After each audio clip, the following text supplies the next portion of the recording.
Hey, good morning. It is such an honor for me to be here with y'all. I went to a college that hasn't had a good chapel in about 100 years, so it could use one, by the way.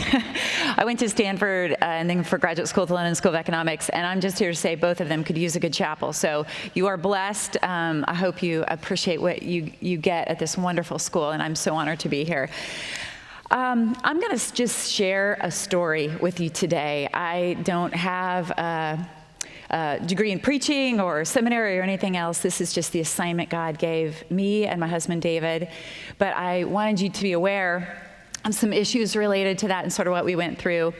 Once upon a time, in September of 1999, I married this guy, David Kuo. And I don't know where the slides are showing, but there we go. And I know I could have given you a more flattering picture of him, but he was so full of life and so fun. He loved people. He loved Jesus. This is such a good picture of him and his life. 3 years later, after we were married, 3 years went by, and we were living in D.C. Both of us had been there for many years. I worked on Capitol Hill. David worked in the White House for George W. Bush. And at the time, I was head of communications for a big trade association in D.C., and we went into all the cool parties. We were at the White House Christmas parties, and David was on Air Force One, and everything was fun. We hosted sort of a startup church in our home twice a month, and so we were happy as clams, very, very blessed. And one evening, we're at this snazzy D.C. party. William Bennett, the author of the Book of Virtues and a sort of a pillar in D.C., was a good friend of ours and invited us to a charity event. We're driving home around midnight, and all of a sudden, I'm falling asleep on the passenger side, and David's driving, and he just says, "Kim, there's something wrong with my leg." And I kind of looked up, and I looked over at David, and he just yelled, "Kim, Kim." And I see him seize up, his eyes roll back in his head, and his arms lock on the steering wheel. And I could feel the car speeding up underneath us. Long story short, I did not know it at the time, but David was having a grand mal seizure. He was 34 at the time, in good health. So I grabbed the wheel of the car and tried to steer it somehow. We were barreling down Rock Creek Parkway. We estimate about 90 miles an hour at this point, into the oncoming lane of traffic, around a taxi, and I see a patch of grass over on the side, and I just aimed the car that direction.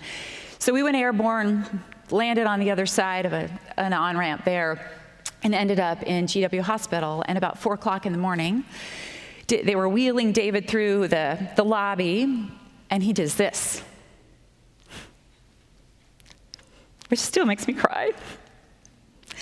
And I didn't know what that meant. What's that? And what we would find out was that David was diagnosed with brain cancer and given 6 months to live. Now, the good news is we ended up in a 10-year battle with brain cancer, with more ups and downs than you could imagine. I'll talk about a little bit of that today. And trust me, the path was never easy in those 10 years, and we really had to depend on the Lord throughout that time. But I'll tell you, things changed immediately. All the Bible verses you use before a football game to say we're going to win, you know, flying on the wings of eagles and never tiring, and great truths like that, were definitely not enough for us. We didn't hang on those verses too much anymore. We did use scripture, most importantly Psalm 91. I would encourage you to learn that one. It's a battle cry, and it's how God is going to come alongside you when you are in the worst of the worst and the enemies are after you, whatever that suffering is, because I promise you, your children, your spouses, your sisters, your parents will go through severe suffering. And once that hits, is not the time to bolster your faith and build your community. You need your faith and you need your community for whenever that does happen. And I will say, every seriously ill person or a person who goes through suffering travels along a continuum. I say at first you have your person who suddenly has a disease or an accident or something, but there's still that person, and as time goes by, you lose more and more of the person, and you get more and more of the disease. And I'll talk about that a little bit more, but as the years went by, we suffered incredible loss. David played basketball. He was a big cyclist. He loved fishing, and over time, he limped his whole left leg, didn't work very well. Then he used a walker for some time, and he ended up in a wheelchair. And as later, he couldn't turn over at night by himself. He couldn't get out of bed by himself. I had to assist him in all those things.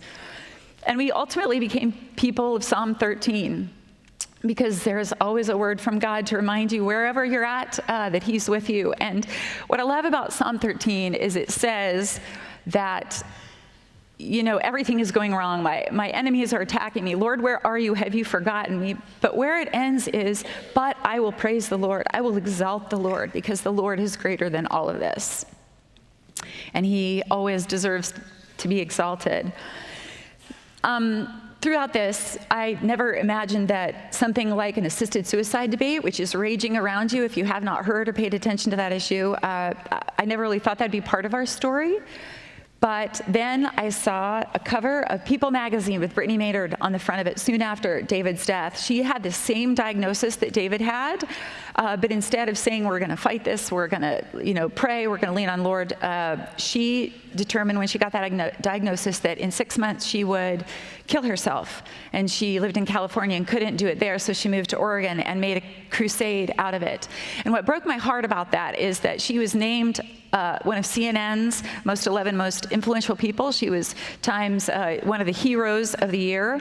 After her death, 20 newspapers in America called for assisted suicide in their various states.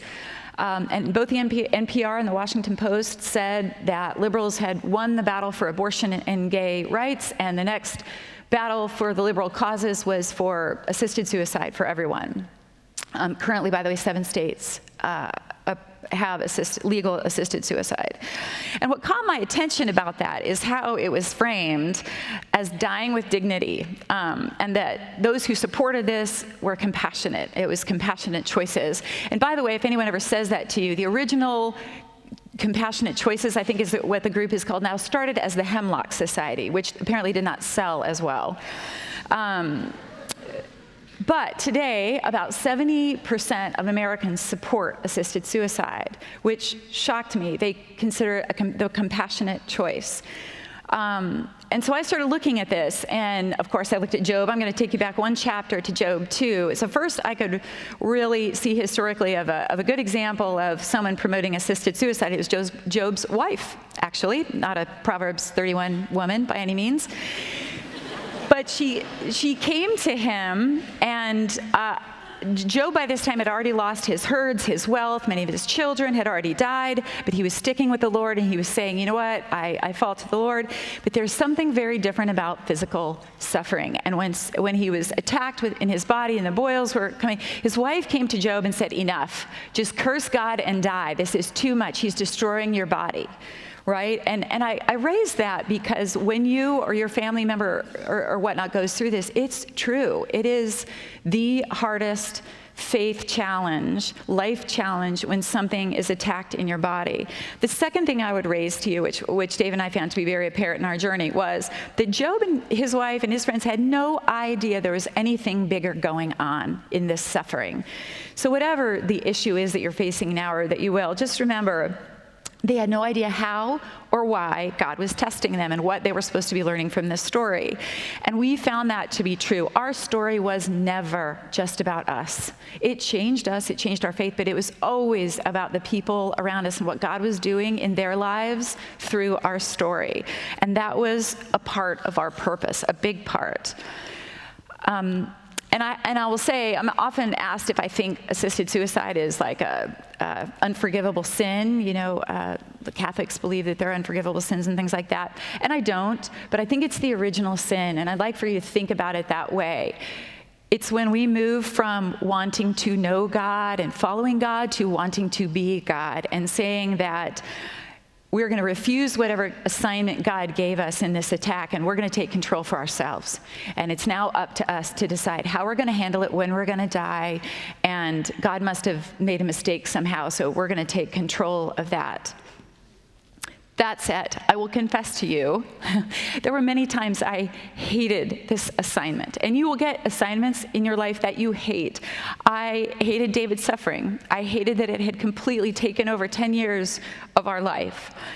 And I remember one time sitting in the UCLA Medical Center, crying my eyes out on the phone with my friend Martha, saying, why me?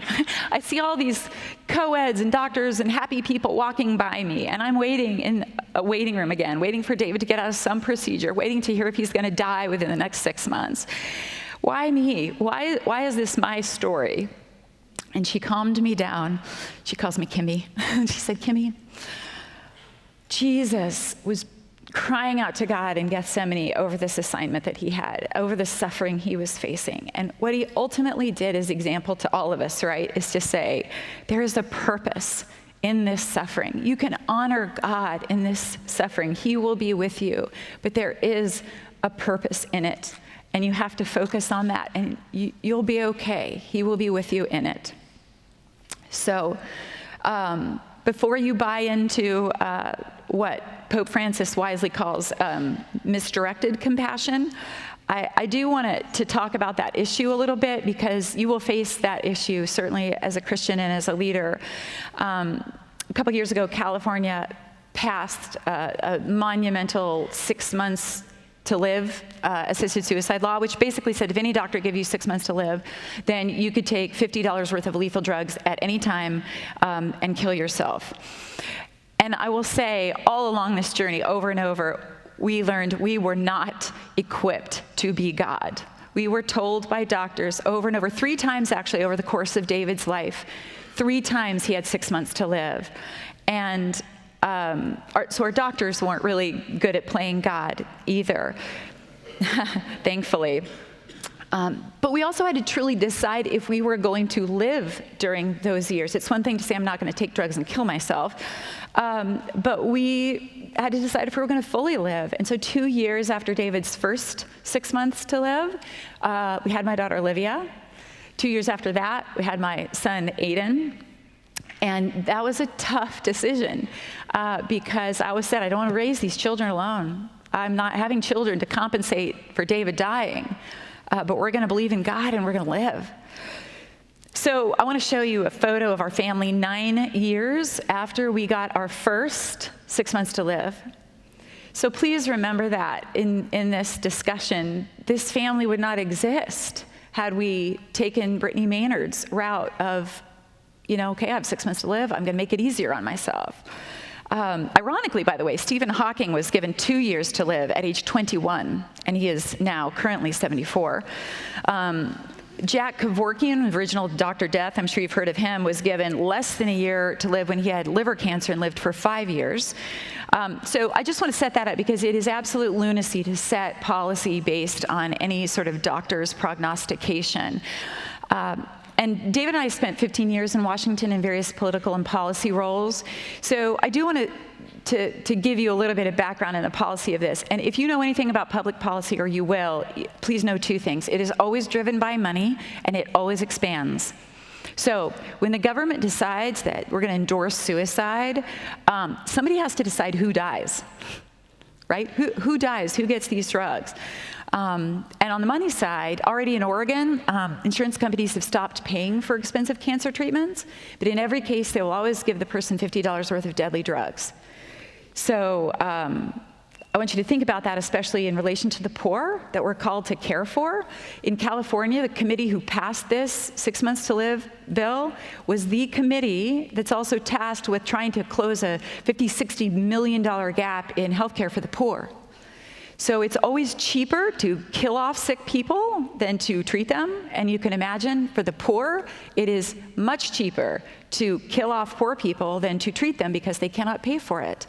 And in that statistic I mentioned earlier, 70% of Americans who support assisted suicide, sadly, that's not really driven by faith of any kind. Christians support that as much as atheists or anyone else. Who doesn't support it is poor and minorities, because they know they are going to be the first ones to be forced toward that, right? There's stories all over. If you want to Google this sometime, look at people saying, I don't want to be a burden on my family. My family's poor. They can't afford this treatment. They don't want to be a burden on their family. So it becomes a real social justice issue, too, which is very sad to me. My second point is, I'm going to run through this pretty quickly, but look at how euthanasia, as they call it in Europe. And the difference between that is, by the way, in euthanasia, a doctor kills you. In America, assisted suicide, you kill yourself. So that's the language terminology. If you look at it, how it started and progressed in Europe, it is a runaway train. And I won't read through all the statistics there, but it has been expanded so that now in countries where it's legal in Europe, there's a very famous story that a woman broke up with her boyfriend, and she was very heartbroken, and she had 3 doctors give her lethal drugs at the age of like 29 because she was just depressed that she had broken up with her boyfriend. So it now covers depression. Parents can decide for their children who may have Asperger's is in there now, autism, children who have Down syndrome, that it's just not worth for them to live. They won't be happy, so they can get lethal drugs for their children. There are mobile euthanasia units now, so you can just have it drive up to your house. It's outrageous, and actually the bioethicist who started this recently, well, it's been about a year ago now, testified in Britain when they were considering this and said, don't do it. We have created a culture of suicide in this country. Switzerland is known for suicide tourism. Older people come and just say if they're 85 and no longer, there's a lady who said she was no longer beautiful, she was no longer useful. They will give lethal drugs to pretty much anyone who fills out a reason and says that they want them. Also recently, you may have seen this headline where Iceland is very proud of the fact that they've almost eliminated Down syndrome from the country. And how they do that is by mandatory testing and aborting all babies who have, any semblance of potentially being a Down syndrome baby. So that's all part of this culture of, getting rid of anyone who may just have depression, have disease. Any of those things is all wrapped up in this issue. And if you don't think that can happen in the U.S., I would ask you to look at Oregon. You can look on the internet. You can look at some of these slides before this was, and it was one of the first states to introduce this. And after the Brittany Maynard issue, it has spiked. And as I mentioned, in Oregon, insurance no longer pays for expensive cancer treatments, but they will give you, as I mentioned, lethal drugs to kill yourself. And there's no real controls on that. They send you home with lethal drugs for you to take when you want. Maybe you hand them off. It's really crazy. So as these conditions expand, and as I set up earlier, policy like that always expands because the moral battle sort of has always been won, so the government takes it from there and starts deciding who can die. Another tough question I was raised for people is, what if you get it wrong? When we make stupid policy at the state government or Washington, D.C., you might waste resources, you might waste money, but people die. And there's an interesting study in Belgium found that 32% of people who are given these assisted suicide drugs never gave consent. So that means a caretaker decides it's time for them to die, an heir to their inheritance that doesn't want them wasted on treatment. Other people are making those decisions, which is pretty scary. So I'll leave you quickly with 3 truths that David and I found in our journey through this. I want to tell you that from the beginning of time, God knows your story. And he gave you everything you need to get through whatever that story is. He's planned out your days and given you your gifts and talents for a specific reason so that whenever you face something like this, that you're ready. But every one of your days matters. 2 weeks, I'm going to lose it here, so forgive me. 2 weeks before David's death, he was always very concerned about the poor. All the policy work he did was about the poor. And he was speaking to the poor, to his oncologist in ICU about the poor and how do the poor get cancer treatments. And so in the wake of that, after his death, she started a ministry to help help homeless people get cancer treatment at her hospital. And about 10 days before his death, he was witnessing to this very strongly atheist resident and challenged him to read Mere Christianity, and they talked about that. In the last 11 days of his life, when he was in hospice care, which, by the way, was the least of his suffering, scores of our friends visited. We sat around and we sang songs and we read Psalms, and everyone's heart was changed. And God was using that time. Even though over time David became incoherent, he couldn't even speak anymore. And every day after preschool, my son Aiden, who was 5 at the time, would want to go to hospice and just lay with David. And he would lay down with him on the bed. And David couldn't speak, and over time he was completely unconscious. But that mattered to my son. That time, those days mattered to my son. And that was not my time to take away. As the caretaker, I could have said, okay, we'll just cut this off. But I just want to tell you, our days are God's days. And that's not my time to take away from my son. And every day of David's life mattered, and every day of your life matters. Second, I realize that suffering is a fearful thing. You will face so much suffering in your life, but it's not the worst thing you can endure. I will tell you, David suffered more pain than I thought was imaginable. He had 5 brain surgeries. He had radiation. He had 2 years of intense chemo. He had about another 1.5 years of low-level chemo. He had blood clots in his lungs, and he had bleeding on his brain, and everything you could imagine over those years. And as I mentioned, he lost his physical abilities, ending up in a wheelchair, not even able to turn over. But he always fought for his life, and he fought for his family, and he fought for his faith. Brittany Maynard said she refused to endure purposeless suffering and die a terrible death. And while I agree that brain cancer is terrible, it's a terrible death, any cancer is terrible, with God it's never purposeless, because God gives us every breath, and if he's giving you that breath, he has a purpose in it. And it may be to benefit somebody else, it may be to benefit you, maybe just to glorify him, but he has a purpose in it.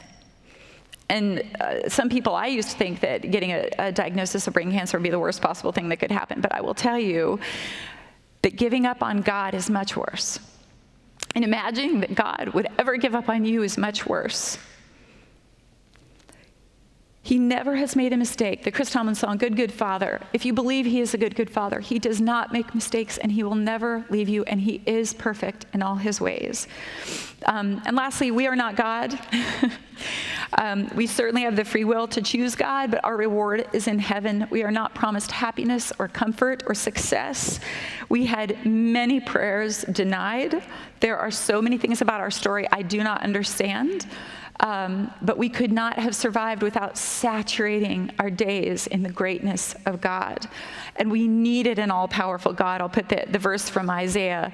I don't know God's full purpose for David's suffering, and all of those days I could never know how God is working on all the people who went through it with us, but I know that God is all-powerful and all-knowing, and he does know, and he understands what we went through.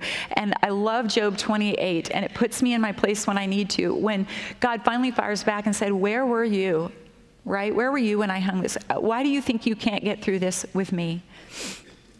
So I would urge you, whenever you hear about this debate or you face suffering, look at 1 Corinthians 6:19 and 20.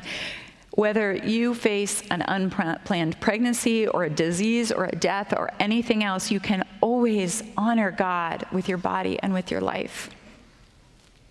So in Judges 21, it talks about culture, turning everything upside down, everyone doing what they think is right in their own eyes.